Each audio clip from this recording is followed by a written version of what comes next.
ریاض الجنہ۔ نبی اکرم صلی اللہ علیہ وسلم کے حجر شریف اور ممبر کی درمیانی جگہ ریاض الجنہ کہلاتی ہے۔ حضرت ابو ہریرہ رضی اللہ تعالی عنہ نبی اکرم صلی اللہ علیہ وسلم کا ارشاد گرامی نقل کرتے ہیں کہ میرے گھر اور ممبر کے درمیان والی جگہ جنت کے باغیچوں میں سے ایک باغیچہ ہے، اور میرا ممبر قیامت کے دن حوض کوثر پر ہوگا۔ ریاض الجنہ کی نشاندہی کے لیے اس جگہ سبز رنگ کے قالین بچھائے گئے ہیں۔ 7 ستون۔ یوں تو مسجد نبوی کا چپا چپا نور فشاں ہے، مگر ریاض الجنہ کے وہ 7 ستون جنہیں سنگ مرمر کے کام اور سنہری میناکاری سے نمایاں کر دیا گیا ہے، خاص طور پر قابل ذکر ہیں۔ یہ ستون روضہ انور کی مغربی دیوار کے ساتھ سفید رنگ کے ذریعے ممتاز کیے گئے ہیں۔ یہ ایک خاص ستون ہے اور ان کی درمیانی جگہ جنت کا ٹکڑا ہے۔ نمبر 1، ستون حنانہ۔ یہ محراب النبی کے قریب ہے۔ نبی کریم صلی اللہ علیہ وسلم اس ستون کے پاس کھڑے ہو کر خطبہ ارشاد فرمایا کرتے تھے۔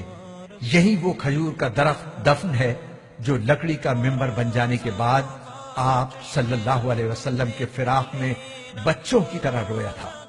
نمبر 2، ستون عائشہ صدیقہ۔ ایک مرتبہ نبی اکرم صلی اللہ علیہ وسلم نے ارشاد فرمایا کہ میری مسجد میں ایک ایسی جگہ ہے کہ اگر لوگوں کو وہاں نماز پڑھنے کی فضیلت کا علم ہو جائے تو وہ قرآن اندازی کرنے لگے۔ طبرانی۔ اس جگہ کی نشاندہی ام المومنین حضرت عائشہ صدیقہ رضی اللہ تعالی عنہا نے فرمائی تھی۔ یہ وہی جگہ ہے۔ نمبر 3، ستون ابی لبابہ۔ ایک صحابی حضرت ابو لبابہ رضی اللہ تعالی عنہ کا قصور اس جگہ معاف ہوا تھا۔ انہوں نے اپنے آپ کو اس ستون کے ساتھ باندھ لیا تھا۔ نمبر 4، ستون وفود۔ اس جگہ نبی کریم صلی اللہ علیہ وسلم باہر سے آنے والے وفود سے ملاقات فرماتے تھے۔ نمبر 5، ستون حرس۔ اس مقام پر حضرت علی رضی اللہ تعالی عنہ اکثر نماز پڑھا کرتے تھے اور اسی جگہ بیٹھ کر سرکار دو عالم صلی اللہ علیہ وسلم کی پاسبانی کیا کرتے تھے۔ اس کو ستون علی بھی کہتے ہیں۔ نمبر 6، ستون سریر۔ اس جگہ نبی کریم صلی اللہ علیہ وسلم اعتکاف فرمایا کرتے تھے اور رات کو یہیں آپ صلی اللہ علیہ وسلم کے لیے بستر بچھا دیا جاتا تھا۔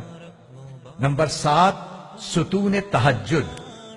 نبی کریم صلی اللہ علیہ وسلم اس جگہ تہجد کی نماز ادا فرمایا کرتے تھے۔